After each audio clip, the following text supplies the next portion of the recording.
আরবের উত্তর পশ্চিম সীমান্ত। এখান থেকে কায়জার ও কিসরার সে বিশাল সালতানাত শুরু হয়েছে। অতীত শতাব্দী জুড়ে ছড়িয়েছিল যার শানদার কাহিনী। পৃথিবীর মানচিত্রে যুগের দৃষ্টি এই প্রথমবার আরবদের একটা জাতি এবং আরবকে একটা রাষ্ট্র হিসাবে দেখছিল। এ নতুন রাষ্ট্র ও নতুন জাতি নিজেদের ইতিহাসের সূচনাতে মোকাবিলা করছিল দুই বিশাল সাম্রাজ্যের। সিরিয়া ছিল হেজাজের নিকটবর্তী। হেজাজবাসী সিরিয়ার রোমান শাসকদের পরিকল্পনা সম্পর্কে ছিল অনেকটা অবগত। গত রোম ইরানের লড়াইয়ে শক্তি প্রতিষ্ঠা করেছিলেন কায়সার। তার প্রভাব ছিল এত প্রসারিত যে কোনো সময় তারা মুসলমানদের জন্য এক বিপদ হিসেবে দাঁড়াতে পারত। ওদেরকে মদিনা আক্রমণের সুযোগ না দিয়ে মুজাহিদরাই এগিয়ে গেল সিরিয়া সীমান্তে।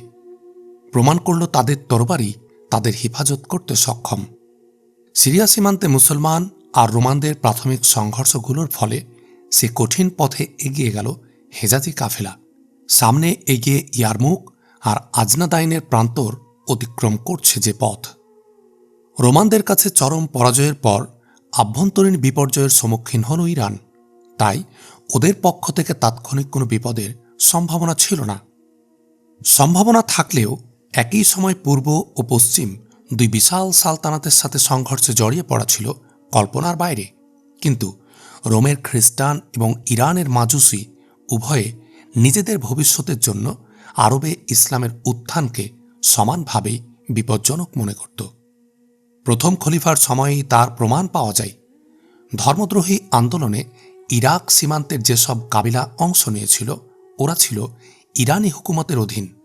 মেসোপটেমিয়ার বনু ইয়ারবু গোত্রের ভণ্ডনবী সুজা মদিনা আক্রমণ করার উদ্দেশ্যে আরবের ধর্মদ্রোহী কাবিলাগুলো একত্রিত করার চেষ্টা করেছিল।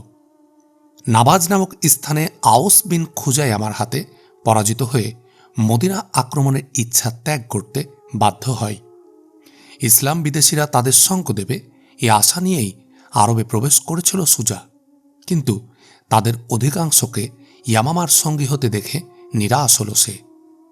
মুসাইলামাকে পরাজিত করতে পারলে বিদ্রোহীরা এসে তার সাথে যোগ দেবে বলে ধারণা করল সে। কিন্তু মুসাইলামা লড়াইয়ের এ ঝুঁকি গ্রহণ করতে প্রস্তুত ছিল না। সে জানত পরাজিত হলে বিদ্রোহীরা সুজার পতাকার নিচে জমা হবে। জয়লাভ করলেও এতটা কমজোর হয়ে পড়বে সে, যা দিয়ে মুসলমানদের মোকাবিলা করা সম্ভব হবে না। সন্ধি প্রস্তাবের সাথে সে কিছু তোহফা পাঠিয়ে দিল সুজার কাছে। প্রস্তাব কবুল করল সুজা।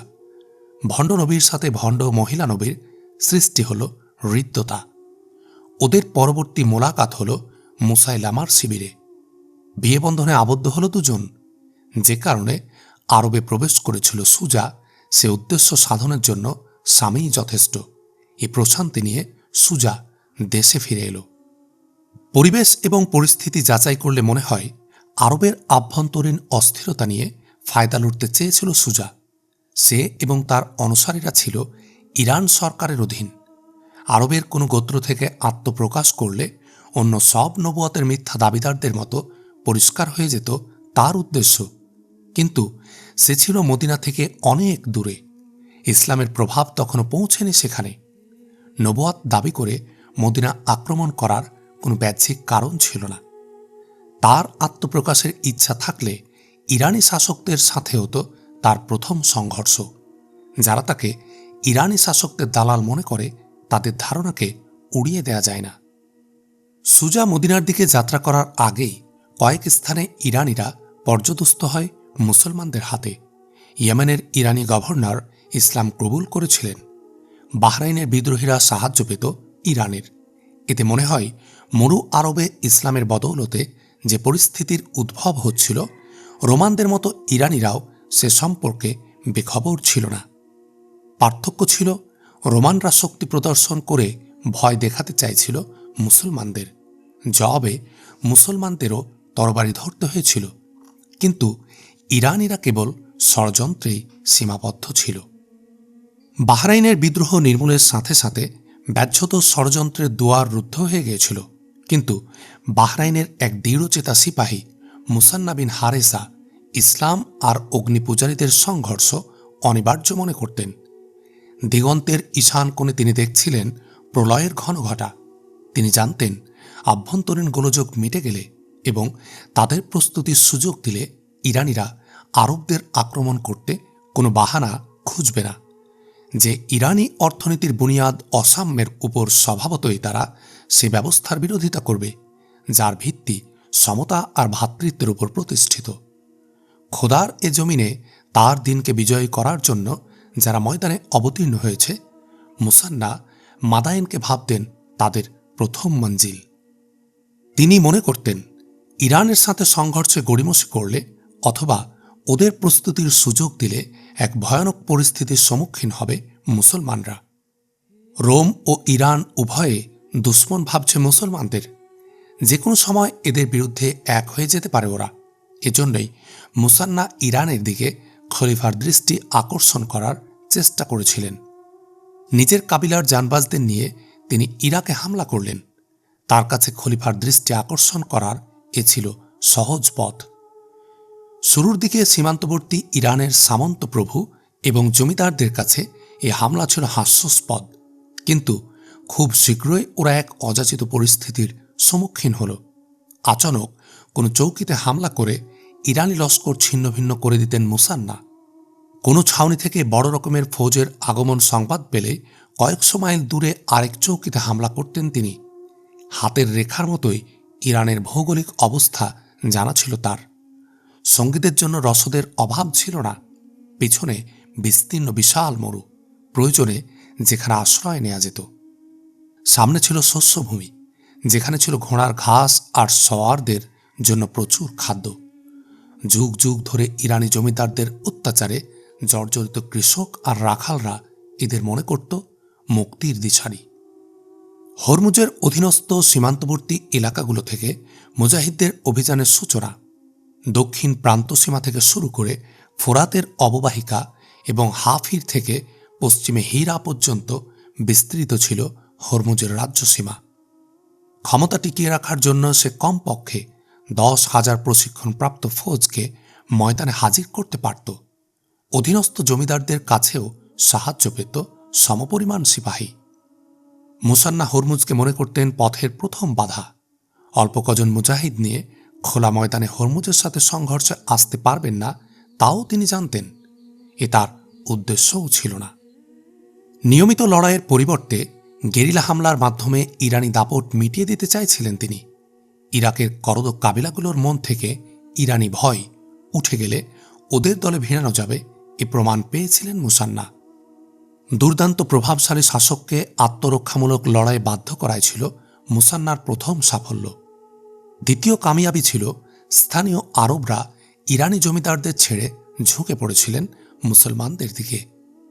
সীমান্তের যেসব কৃষক আর রাখালদের বস্তি অতিক্রম করতেন মুসান্না, ওদের মূর্ছিত চেহারায় ফুটে উঠত আশার আলো। 3 মাসের মধ্যে তিনি কোথাও 2-4 দিনের বেশি অবস্থান করেননি। বঞ্চিত মানুষগুলোর হৃদয়ে যে আসন তিনি লাভ করেছেন তা কোনো কেল্লা অথবা দেশ জয়ের চেয়ে কম নয়। মুজাহিদদের সাথে ছিল দ্বীনের মুবাল্লিগ। নিরাপত্তার ভয়ে ইরানি জমিদাররা যখনই পালিয়ে যেত ভিতরের দিকে, এসব মুবাল্লিগের জন্য খুলে যেত দ্বীন প্রচারের পথ। মুজাহিদরা এগিয়ে যেতেন অন্য মানজিলের পথে। 3 মাসে যেসব গ্রাম আর বস্তি অতিক্রম করেছেন মুসান্না, সেখানকার শত শত ব্যক্তি ঘোষণা দিয়ে ইসলাম গ্রহণ করেছে। হাজার হাজার মানুষ অপেক্ষায় ছিল উপযুক্ত সময়ের। সাইরাস এবং দারার উত্তরসূরিদের সালতানাতের দিকে মুসলিম লস্কর এগিয়ে যাবার জন্য তিনি পথ পরিষ্কার করেছিলেন। হাসান ছিল তার সফর সঙ্গী। সৈনিক জীবন নতুন নয় তার কাছে। সে অংশ নিয়েছিল রোম ইরানের লড়াইগুলোতে। যুদ্ধের নিয়মনীতি সম্পর্কেও সে ছিল অভিজ্ঞ। কিন্তু যখন বাহরাইন থেকে ইরানের পথ ধরেছিল মুসান্নার সাথে, একজন অভিজ্ঞ সিপাহী হিসাবে ও ভেবেই পাচ্ছিল না এ সীমিত যুদ্ধ সম্ভার নিয়ে ইরানের প্রতিকূলে কি করে একটা সফল লড়াই হতে পারে। অনারবের সেসব বড় বড় সেনানায়কদের সে দেখেছে, যারা ময়দানে আসত শান শওকতের সাথে। অনেক গাড়ি বোঝাই হয়ে যেত তাদের ব্যক্তিগত মালপত্রে। অথচ আশ্চর্য, সামান্য এক কাবিলা প্রধান মাত্র 500 সঙ্গী নিয়ে সে বিশাল সালতানাতের সাথে টক্কর দিতে যাচ্ছিলেন। পেছন থেকে রসদ পাওয়ারও কোনো সম্ভাবনা ছিল না তার। এত বড় অভিযানে এত অল্প সংখ্যক ফৌজ ও কখনো দেখেনি। ও দেখেনি এমন দৃঢ়চেতা মানুষ যার দৃষ্টি সাঁতরাচ্ছিল আশা ও বিশ্বাসের আলোর সাগরে। নিদারুণ হতাশায়ও এ মানুষটির দিকে তাকালে ওর মনের আকাশে পাখা ঝাঁকটাতো আশার পাখিরা। সব কিছু ছেড়ে তার সাথে বাঁচা মরার ইচ্ছে প্রবল হয়ে উঠত তার মনে। মুসান্নায় তাকে মানবতার সাথে পরিচয় করিয়ে দিয়েছিল। এজন্যে প্রথম দিকে ভক্তি ও শ্রদ্ধার ভাবাবেগে উচ্ছ্বসিত হয়ে উঠত। কিন্তু ইরানের কয়েকটা সংঘর্ষের পর ও অনুভব করল যে উদ্দেশ্য সাধনের জন্য কুদরত তাকে নির্বাচিত করেছেন তা এর থেকেও অনেক বড়। এই হিম্মত, দৃঢ়তা আর অসাধারণ বিজয় কেবলমাত্র সিরাতুল মুস্তাকিমে চলার ফল। আল্লাহর পথে এগিয়ে চলা মুজাহিদদের দৃষ্টি শুধু যা দেখতে পায়। ইরাকে প্রবেশ করার সময় তার এক সঙ্গী বলেছিল, হাসান, ইরাক সম্পর্কে তুমি ওয়াকিবহাল। আমাদের এই অভিযানে সাফল্যের সম্ভাবনা কদ্দূর বলতে পারো? নির্দ্বিধায় ও বলেছিল, এ অল্প কজন মুজাহিদ কোন ভরসায় ওদিকে যাচ্ছি আমি জানি না। শুধু এতদূর জানি, মুসান্নার সাথে আমি আগুনের সমুদ্রেও ঝাঁপিয়ে পড়তে পারি। কিন্তু এখন ও মনে মনে ভাবছে, মুসান্নার হাতেই কেবল খোদাই দ্বীনের ঝান্ডাই নয়, আল্লাহর সাহায্য রয়েছে তার সাথে। গত কয়েক সপ্তাহে কুদরতের যে মোজেজা আমি দেখেছি, এরপর এ মুজাহিদ যদি পানির উপর হাঁটে অথবা বাতাসে উঠতে থাকে, আমি আশ্চর্য হব না। 10 জন মুজাহিদ নিয়ে কাবিলার সর্দারের ঘরে অবস্থান করছিলেন মুসান্না বিন হারেসা। আশপাশের কয়েকটা গ্রামের আরব কৃষক আর রাখালদের মেহমান ছিল তার অন্য সঙ্গীরা। আরবীয় ঐতিহ্যে মেহমানদারির প্রমাণ দিলেন মুসান্নার মেজবান। তার জন্য শোয়ার ঘরগুলো খালি করে দিলেন। মাটির তৈরি এ ঘরে ছিল 3টি প্রশস্ত কামরা, চারপাশে প্রাচীর। বাইরের খেজুর বাগানে কাবিলার কৃষক আর রাখালদের ছোট ছোট ঝুপড়ি। একদিন সূর্যোদয়ের সময় বাড়ির আঙ্গিনায় পায়চারি করছিলেন মুসান্না। দুশ্চিন্তার ছাপ তার চেহারায়। প্রাচীর সংলগ্ন ছাপড়ার নিচে কয়েকটা ঘোড়া বাঁধা। পাশে চাটাইতে বসে আছে কয়েকজন যুবক। গভীর চিন্তা থেকে মাথা তুলে তিনি বললেন, মোয়ান্না কোথায়? তিনি ভিতরে চলে গেছেন, জবাব দিল এক নওজোয়ান। ডাকো তাকে। নওজোয়ান ছুটে গেল বাড়ির দিকে। খানিক পর মোয়ান্না এসে দাঁড়ালো বড় ভাইয়ের সামনে। মুসান্নার মতোই দেখতে মোয়ান্না। কোনো ভূমিকা ছাড়াই মুসান্না বললেন, এখনো হাসান এলো না। আমরা আর তার অপেক্ষা করতে পারছি না। তার খোঁজে আমি যাচ্ছি। আমার সাথে শুধু একজন থাকবে। সন্ধ্যা পর্যন্ত আমার কোনো হুকুম না পেলে তোমরা যাত্রা শুরু করবে। ভোর নাগাদ সীমান্তের বনু বকরের বস্তিতে পৌঁছে অপেক্ষা করবে আমার। ভাইজান, গতকাল হাসানের খোঁজে যে অশ্বারোহীরা গিয়েছিল তারা নিরাশ হয়ে ফিরে এসেছে। আমার সন্দেহ হচ্ছে নিজেকে জাহির করার জন্য সে আপনার হুকুমের তোয়াক্কা করেনি। হয়তো তার সাথী 8 জনকেও হারিয়েছি আমরা। হাসান এতটা মূর্খ নয়। আমার বিশ্বাস অযথা কোনো ঝুঁকি নেবে না ও। কিন্তু 3 দিন আগেই তো তার ফিরে আসা উচিত ছিল। আমি রাতে ভাবছিলাম তাকে পায়দাল পাঠিয়ে ভুল করেছি। কোনো দুশ্মন সাওয়ার ওকে ঘিরে ধরলে বেরিয়ে আসা তার পক্ষে কঠিনই হবে। তাকে পায়দল পাঠানো হয়েছে দুশ্মন যেন তার তৎপরতার খবর না পায়। কোনো অযাচিত বিপদ দেখে হয়তো কোনো আরবের ঘরে লুকিয়ে পড়েছে ওরা। আসতে দেরি হচ্ছে এজন্য। কিন্তু এও তো হতে পারে পুরস্কারের লোভে কোনো আরব তাকে ইরানিদের হাতে তুলে দিয়েছে। তাও হতে পারে। কিন্তু হাসানকে চিনতে যদি আমি ভুল না করে থাকি, চরম মুহূর্তেও সাথীদের বাঁচানোর চেষ্টা করবে সে। দেখো তো কেউ আসছে হয়তো। ঘোড়ার পায়ের আওয়াজ শুনে 2 ভাই তাকালেন দরজার দিকে। এক দ্রুতগামী অশ্বারোহী ভেতরে ঢুকে মুসান্নাকে দেখে দ্রুত বলল, জনাব, তিনি এসে গেছেন। দরজার দিকে এগিয়ে গেলেন মুসান্না। ঘোড়া থেকে লাফিয়ে নেমে অশ্বারোহী বলল, ঘোড়াকে পানি খাওয়ানোর জন্য তিনি ঝর্ণার কাছে থেমেছেন।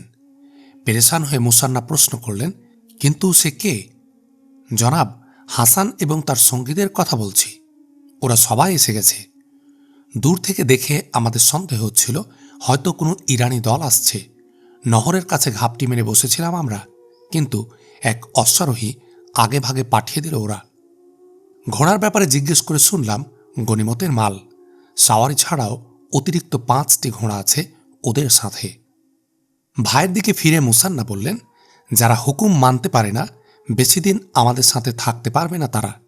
সালারদের খবর পাঠাও আজ রাতেই যেন যাত্রার জন্য তৈরি হয়ে নেয়। হাসান এলেই আমার কাছে পাঠিয়ে দিও, একান্তে তার সাথে কিছু কথা বলতে চাই আমি। খানিক পর সংকীর্ণ জানালা দিয়ে বাইরে তাকিয়েছিলেন মুসান্না। ভেতরে প্রবেশ করে আসসালামু আলাইকুম বলে কয়েক কদম দূরে দাঁড়িয়ে রইল হাসান। সালামের জবাব দিয়ে তার দিকে এক নজর তাকিয়েই মুসান্না দৃষ্টি ফিরিয়ে নিলেন। খানিক নীরব থেকে মৃদু হেসে হাসান বলল, জনাব, আমার সব সাথী নিরাপদে ফিরে এসেছে। আমি জানি। হাসানের দিকে চেয়ে রাগত স্বরে জবাব দিলেন মুসান্না, আমি আরও শুনেছি তুমি খালি হাতে ফেরোনি। কিছু বলতে চাইল হাসান, কিন্তু মুসান্নার মেজাজ দেখে মুখ খোলার সাহস হল না। একটু বিরতি দিয়ে মুসান্না আবার বললেন, হয়তো তোমাকে বুঝাতে পারিনি যে এমন এক সালতানাতের বিরুদ্ধে আমরা লড়াই শুরু করেছি যাদের বৈষয়িক উপকরণ আমাদের চেয়ে অনেক গুণ বেশি। আমাদের ইচ্ছা শক্তি প্রদর্শন নয়, বরং আল্লাহর দ্বীনকে বুলন্দ করা। এ মহান উদ্দেশ্য হাসিল করতে যেমন প্রয়োজন হিম্মত এবং সাহস, তেমনি প্রয়োজন সংগঠন এবং সংযম। তোমার বাহাদুরির পরীক্ষা নেওয়ার ইচ্ছে থাকলে পায়দল 8 ব্যক্তিকে এ অভিযানে পাঠাতাম না। কিছু কাবিলার সাথে সম্পর্ক সৃষ্টি এবং ইরানি লস্করের তৎপরতা জানার জন্যই তোমায় পাঠানো হয়েছিল। শক্তি প্রদর্শনের ইচ্ছে থাকলে কয়েক ক্রোশ দূরে বসে তোমার অভিযানের ফলাফলের অপেক্ষা করতাম।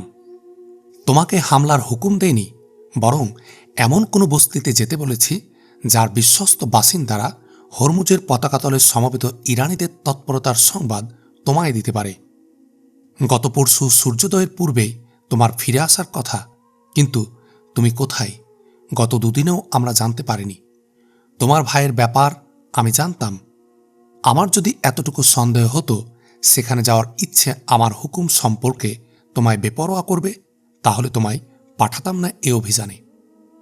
মাথা নিচু করে মুসান্নার কথা শুনল হাসান।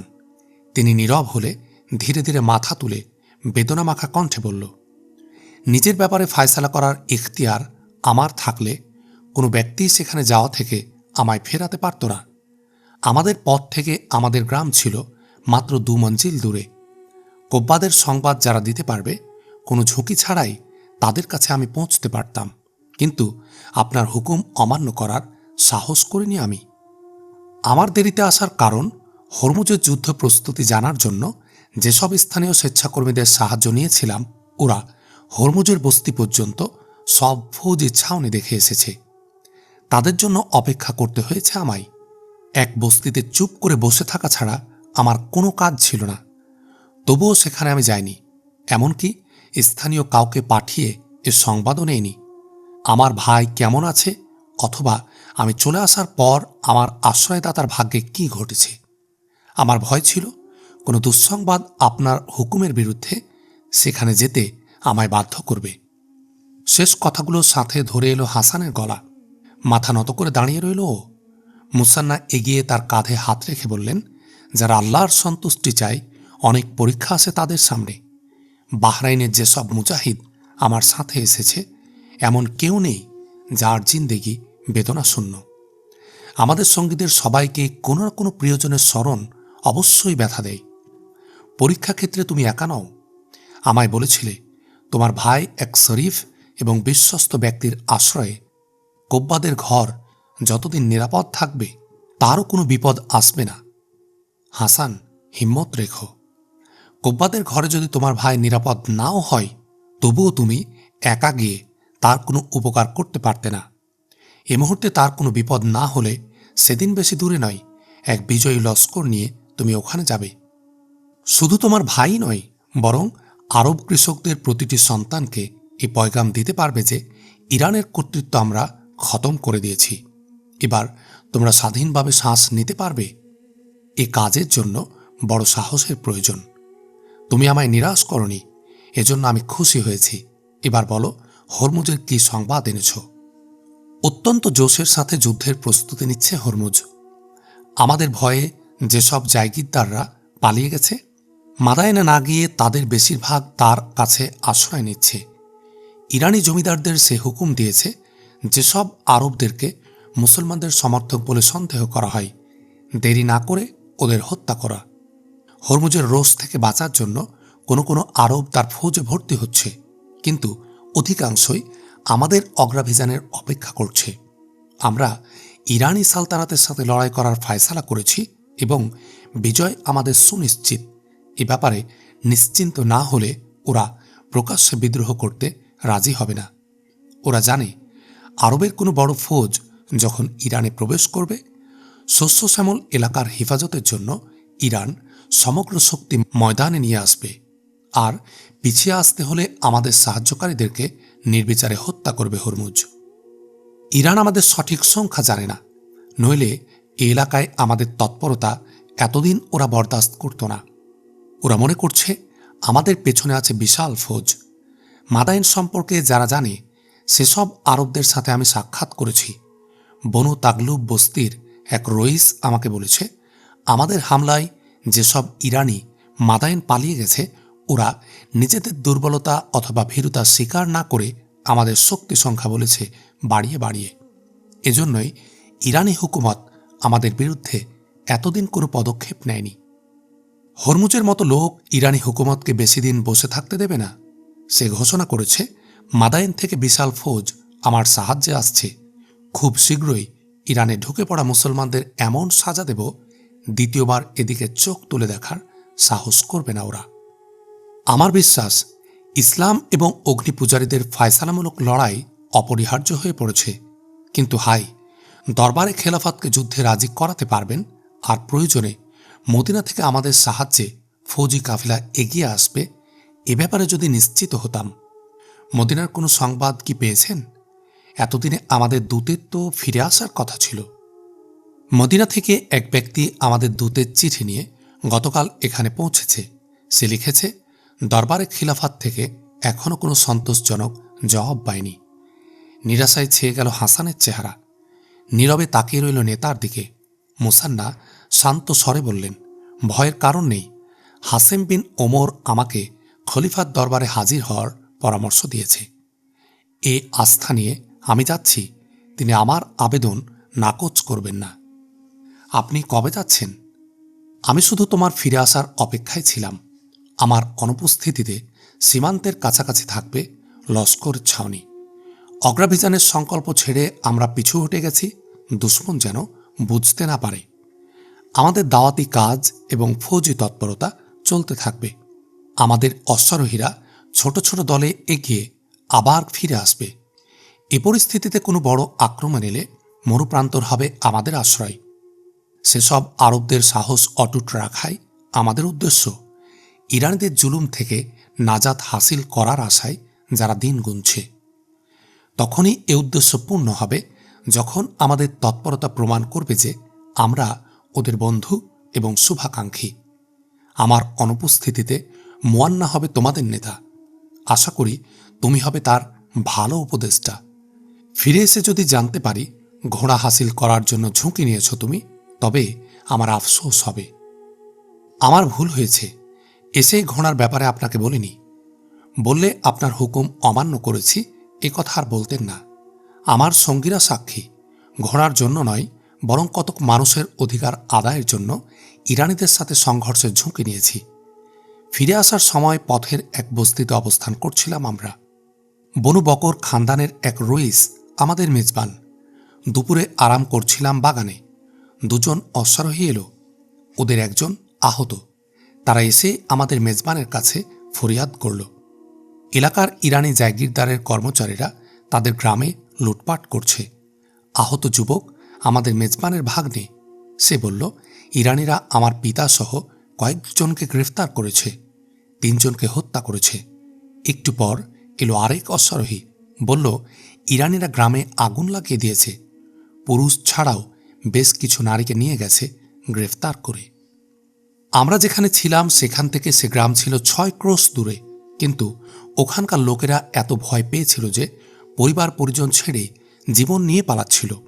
আমি তাদের দৃঢ়তার সাথে বোঝালাম জালেমের ভয়ে পালিয়ে গেলে জুলুম থেকে বাঁচা যায় না, বরং বাঁচতে হলে সাহসের সাথে মোকাবিলা করতে হয়। প্রায় 50 ব্যক্তি আমাদের সঙ্গে হতে রাজি হল।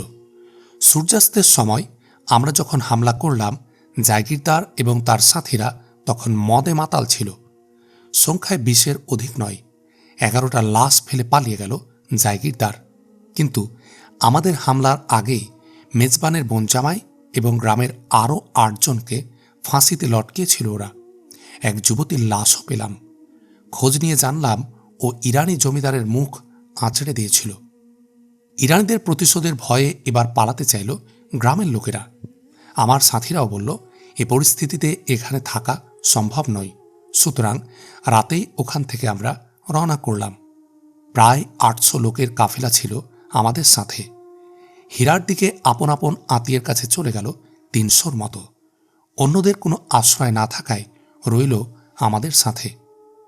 আগামীকাল সন্ধ্যার মধ্যে ওরা সবাই পৌঁছে যাবে এখানে। আমার এ কাজ সঠিক কি ভুল এ ফায়সালা এখনো করতে পারেনি। এক আহত যুবকের ফরিয়াদ শুনে আমি ভেবেছি, আমার স্থানে মুসান্না বিন হারেসা হলে কি করতেন। এরপর আমার মনে হয়েছে, প্রতিটি মুসলিমের যা কর্তব্য আমিও তাই করেছি। যখন অসহায় মানুষের এক কাফেলা আমার সাথে চলতে চাইল, আমার বিবেক বলল, এই অবস্থায় ওদের তুমি ছেড়ে যেতে পারো না। ওদের জন্য আপনি কি করতে পারবেন আমি জানি না। বিশেষ করে ওদের সাথে রয়েছে নারী এবং শিশু। তবুও আমি অনুভব করেছি, আধার রাতের মুসাফিরদেরকে আলোর সেই মিনারের কাছে নিয়ে এসেছি, যিনি তাদের শান্তির পথ দেখাতে পারবেন। কিছুক্ষণ ভেবে মুসান্না বললেন, মুহাজিরদের মধ্যে যারা লড়াইয়ের উপযুক্ত তাদের নিয়ে আমি পেরেশান নই। ওরা মুজাহিদদের সাথে থাকতে পারবে, কিন্তু বৃদ্ধ, নারী আর শিশুদেরকে আমাদের সাথে রাখা মুশকিল। ওদের বাহরাইনে পাঠানো যেতে পারে। স্থানীয় লোকেরা নিজেদের বস্তিতে ওদের আশ্রয় দিলে আমাদের কাজ সহজ হয়ে যায়। আমরা ওদের বলবো, যতদিন পর্যন্ত ইরানি আক্রমণ থেকে এই এলাকা নিরাপদ থাকবে ততদিন ওদেরকে তোমাদের ঘরে আশ্রয় দাও। কিন্তু আমার ভয় হয়, খুব শীঘ্রই ইরানি হুকুমত এই এলাকায় হামলা করবে। কেবলমাত্র আমাদের তৎপরতার ভয়ে ইরান আক্রমণ থেকে এখনও বিরত রয়েছে। এই অবস্থায় আবু বকর সিদ্দিক রাদিয়াল্লাহু আনহুর খিদমতে হাজির হওয়া অতি জরুরি। আল্লাহ করুন সিদ্দিকে আকবর যেন আপনার সাথে একমত হন, নইলে ইরানের সর্বত্র আরব কাবিলাগুলো হবে নিরাপত্তাহীন। ইরানের মুক্তিপ্রিয় লোকদের খতম করে ওরা রোগ করবে বাহরাইনের। তখন চরম বিপর্যয়ের সম্মুখীন হব আমরা। কোনো স্থান থেকে পিছু হটলে এমনও হতে পারে, মুরতাদদের পরাস্ত করার পর যেসব কাবিলা ইসলামের সাথে জুড়ে দিয়েছে নিজেদের ভবিষ্যৎ, ওরা আমাদের সাহায্য থেকে হাত গুটিয়ে নেবে। ইসলাম এবং অগ্নি পূজারীদের লড়াই ইরানে হবে, আরবে নয়। আবু বকর সিদ্দিক তখনই ইসলামী লস্করকে সিরিয়া অভিযানের হুকুম দিয়েছিলেন। চারদিক থেকে বিদ্রোহীদের দ্বারা যখন মদিনা আক্রান্ত হওয়ার সম্ভাবনা ছিল। পারস্যবাসীকে আরবে চড়াও হওয়ার মওকা দেব তা কল্পনাও করা যায় না। তাও এমন অবস্থায় আরবে যখন শেষ হয়েছে ধর্মত্যাগীদের ফিতনা, আর মুসলমান প্রচণ্ড আত্মবিশ্বাস নিয়ে দুশ্মনের মোকাবিলা করতে সক্ষম। আমি তাকে বলতে যাচ্ছি, আমরা যদি ইরানের দিকে এগিয়ে না যাই, আরবে চড়াও হতে ওরা দেরি করবে না। রোমের মতো ইরানের সাথেও আমাদের সংঘর্ষ অনিবার্য। মরু আরবের সীমানায় আল্লাহর দ্বীন সীমাবদ্ধ থাকতে পারে না। ইসলাম এবং মাজুসিদের মধ্যে সন্ধি অথবা লড়াইয়ের সম্ভাবনা কদ্দূর, মদিনায় এ নিয়ে আলাপ হবে না, বরং এখনই ইরানে হামলা করার উপযুক্ত সময় কিনা আলোচনা হবে এ নিয়ে। আমায় শুধু প্রমাণ করতে হবে ইরানে হামলার যুক্তিযুক্ত সময় এখনই। আল্লাহ করুন আপনার আশা যেন পূর্ণ হয়। যখন আপনি মদিনা থেকে ফিরে আসবেন, আমরা যেন এ খোঁজ খবর শুনি। আমরা যে কাফেলার প্রতীক্ষায় দিন গুনছি, আপনার পেছনে ওরা আসছে। কিন্তু আমার ভয় হয় আমাদের হুকুমত একই সময় দুই কেন্দ্রে লড়তে রাজি হবে না। এ জমিনে যদি আল্লাহর দ্বীনের সাহায্য আমরা চাই, কয়েক কেন্দ্রে একই সময় সিনা উঁচিয়ে দাঁড়াতে হবে। আমাদের উদ্দেশ্য কুফুরকে পরাজিত করা। সব কাফের এক হয়ে একই কেন্দ্রে আসুক অথবা ভিন্নভাবে আসুক, এতে কোনো পার্থক্য নেই। রোমানদের মোকাবিলায় দাঁড়ালে এই সুযোগে ইরানিরা আমাদের পেছন থেকে হামলা করবে না, এই ধারণা মুহূর্তের জন্য আমার হৃদয়ে স্থান পায় না। যাঁতার দুপাটি একত্রে মিশে আমাদের পিছে ফেলবে সে অপেক্ষা আমরা করব না। এই প্রথম মদিনা যাচ্ছি আমি। সেখানে রাসূলের এমন সব সাহাবাদের সাথে আমার মোলাকাত হবে যাদের দৃষ্টি দিগন্ত প্রসারিত। ইরান আক্রমণের জন্য বর্তমান অবস্থা কত অনুকূল তাদের বোঝাতে অসুবিধা হবে না। যে অসহায় মানুষগুলো শত শত বছর ধরে জুলুমের আধারে ঘুরপাক খাচ্ছে, কি আশা আর উচ্ছ্বাস নিয়ে তাকিয়ে আছে হেজাজের দিগন্তে উদিত নতুন রোশনের দিকে। কখনো ভাবি এক অপরিচিতের কথার কোনো গুরুত্ব যদি না দেন তারা। কিন্তু খালিদ বিন ওয়ালিদের মতো দৃঢ় ব্যক্তিত্বের কথা ভাবলে মনে হয় এই সান্ত্বনা খুঁজে পায় যে তিনি আমার কথা বুঝবেন। যখন তার সামনে পেশ করব দজলা ফোরাত বিধৌত শস্য শ্যামল এলাকার মানচিত্র, তার দৃষ্টি পেরিয়ে যাবে আল বুরুজের পর্বতকেও। আমি জানি সেখানে না গেলেও এ অন্ধকার আবর্ত ইসলামের আলো থেকে বঞ্চিত থাকবে না। আমি শুধু চাই জিন্দেগির রাজপথে শেষ কদম তুলে এ সান্ত্বনাটুকু। বদর ও হুনাইনের কাফেলা মাদায়েনের পথ মাড়িয়েছে, আর এ পথের মঞ্জিলগুলোর কতক চেরাগ আলোকিত করেছি আমার খুন দিয়ে। থামলেন মুসান্না, গলা বাড়িয়ে তাকালেন বাইরে, আবার ফিরলেন হাসানের দিকে। হাসান, আমি জানি না কোথায় শেষ হয়েছে খোদার জমিনের সীমানা। খোদার সৈনিকরা যখন এদিকে আসবে কত দূর পর্যন্ত তাদের সঙ্গ দিতে পারবো তাও জানি না। হয়তো দিগন্তের প্রথম রেখার সামনেও যেতে পারবো না। কিন্তু যখন মাদাইনের অট্টালিকা সমূহে উড়বে ইসলামী নিশান, আমার আত্মা থাকবে সেখানে। মাদাইন পেরিয়ে গাজীরা যখন নতুন শহর আর বস্তির পথ ধরবে, ওখানেও তাদের স্বাগত জানাবো আমি। যতদিন হেজাজের কাফেলা সফর করতে থাকবে, আমার রূহ থাকবে সে চিরস্থায়ী আনন্দের সাথে। কিয়ামত পর্যন্ত ইসলামের গাজীদের বিজয় হবে আমার বিজয়। শোষণ এবং জুলুমের প্রাসাদ ধূলিসাৎ করে মানবতার পতাকা উত্তোলনকারীদের উচ্ছ্বাস হবে আমার উচ্ছ্বাস। কথা শেষ করলেন মুসান্না। তার ঠোঁটে ভেসে উঠল অনাবিল হাসির রেখা। ভক্তি, শ্রদ্ধা আর ভালোবাসার আবেগে আপ্লুত হয়ে কিছু বলতে চাইল হাসান, কিন্তু কোনো কথা জোগাল না তার মুখে। খানিক নীরব থেকেও বলল, আপনি কবে যাচ্ছেন? সূর্যাস্তের সময় রওনা করব, তুমি মুয়ান্নাকে ডাকো। একটু পরে মুয়ান্নাকে নিয়ে কামরায় প্রবেশ করল হাসান। মুসান্না ঘুরে ভাইয়ের দিকে তাকিয়ে বললেন, মুয়ান্না, আমি আজ সূর্যাস্তের পরেই রওনা করব।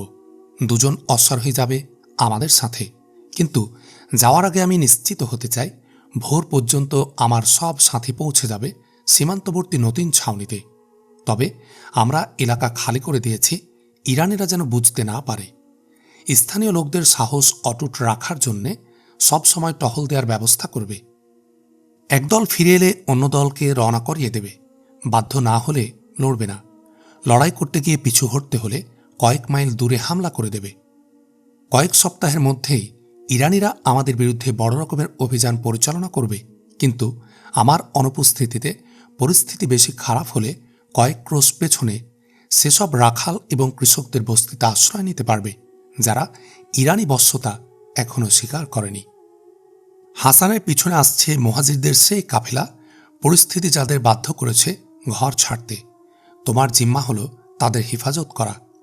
দ্রুত আশপাশের গ্রামে লোকদের জমায়েত করো।